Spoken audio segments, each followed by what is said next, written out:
Fired at my sister's inauguration party. That's how the night began. One announcement, 200 eyes shifting like birds, and me frozen by the punch bowl, hand half raised, smiling when I shouldn't have, laughing when I shouldn't have. Because everything I thought I knew about family, about loyalty, was cracking open in that huge, gold-chandeliered ballroom I should have left. Yeah, I should have walked right out the door, but I couldn't move, my legs like lead, and there she was, my sister, all smiles and champagne and perfect teeth, telling everyone I was gone, that I'd been let go, that she'd taken care of it while I was too busy to notice. People whispered, some looked shocked, some grinned, and me, I smiled tighter, pretending I was fine, pretending I wasn't burning from the inside, pretending my stomach didn't want to drop through the floor. I kept thinking about the months before, the nights I'd stayed late, the weekends I gave up, the promotion I had been promised, the dreams I built with my own hands. All erased with a sentence, a little nod from her, like she held the switch to everything I ever counted on. The music kept playing, a faint piano cover of something I used to hum when I was 12, and I watched her talk to the mayor, to friends, and I realized she didn't just take my job, she took the room, the moment, the air itself, and I was nothing but a shadow standing in the corner. I went to the balcony, leaned on the railing, and felt the cold glass bite my palms because I needed something to feel. Because if I didn't, I'd just float away into the hum of laughter and wine and lies, and I swore to myself, right there, that this wouldn't stay like this, that the story wasn't over, not even close. I remember the look in her eyes when she saw me, just for a second. Like she knew I was plotting, but she smiled anyway, because my sister always knew how to smile when she was winning, and I realized winning wasn't enough for her.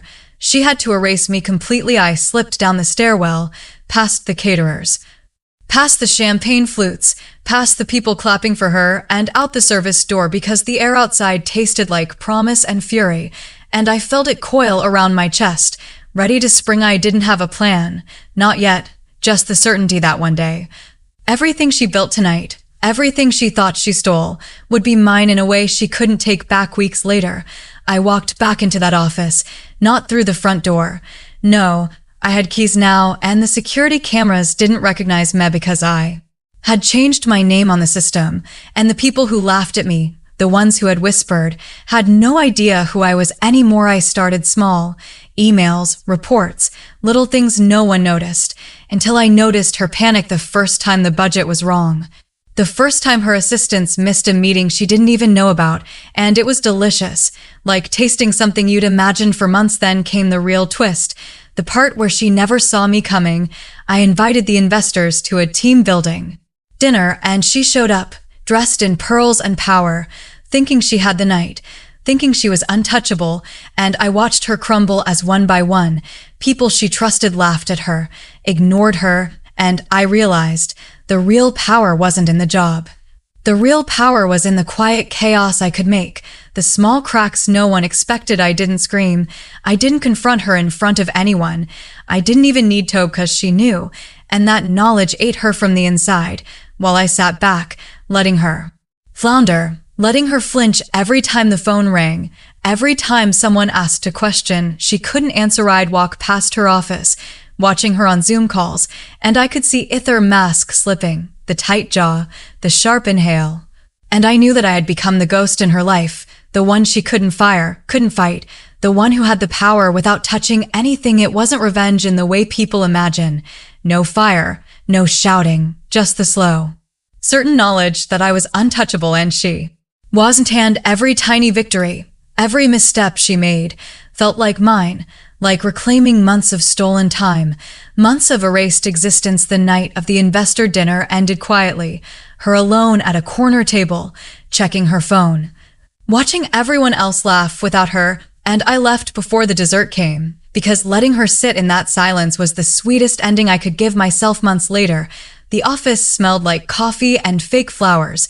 The city lights burned outside my window, and I sat at the desk that was technically hers once, typing reports no one would read, but feeling alive in a way I hadn't in years. She walked past, eyes quick, not meeting mine, and I didn't look up, because I didn't need to, and she didn't stop.